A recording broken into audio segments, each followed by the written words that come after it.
Amanda with Music Game Club, and we are covering 3 easy music games to teach how many beats each note gets. So it's important that the student know not only that this is called the dotted half note or dotted minim if you're international. I use US terms, that's what I'm familiar with, and I would probably confuse them if I use international terms.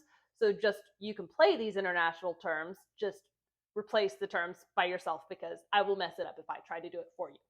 So it's important that they not only know what these are called, but how many beats they get. In fact, I think it's more important that they know how many beats they get because that's what influences their playing. So it's really important to know this gets 3 beats. But sometimes they can remember what they're called and they struggle to know how many beats they get. So today we're going to use Rhythm Reef to show you how to have 3 different games to help with that. Of course, you can always use the success poster.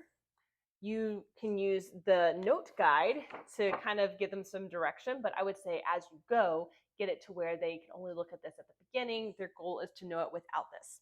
And if you want to, you can use the game board to make progress, and they can each choose their little game pieces, put them on the start if you want to. Some students really like that visual, I'm progressing forward, rather than just counting the cards to see who won. First, you're going to choose the cards with the notes that you need. And the first one is to match note and rest values. So you can do this a few different ways. You can either give one student rests and one student notes, or you could put them all on the board. So I'm going to just divide these out really quickly. And if you want to do multiples, that's fine. Okay, so let's start with these. There's 2 quarter notes, there's a half note, and a whole note.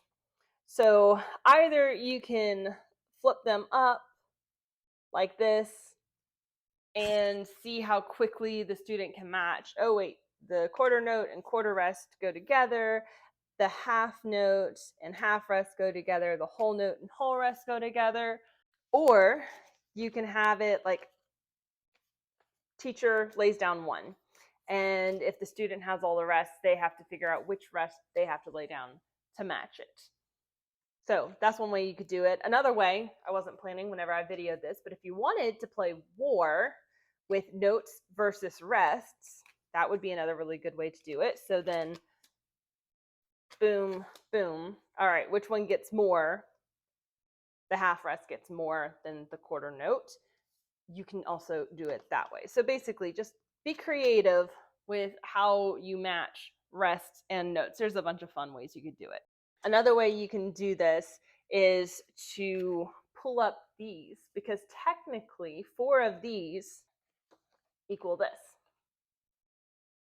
They're the same value. They both get 1 whole beat. You can also, let's say your student doesn't have a whole note anymore, and you give them a whole rest, and they have to do a little bit of math to figure out that matches it.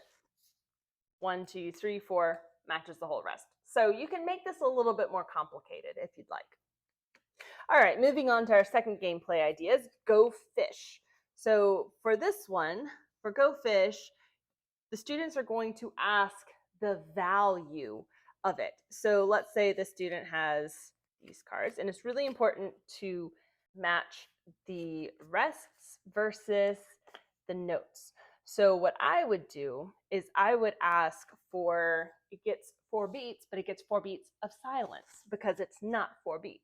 So that's what they have to ask to figure out what's what. So let's say this person asks, they want something that gets 1 beat. That's the answer, not 1 beat of silence, which would be this one is the answer.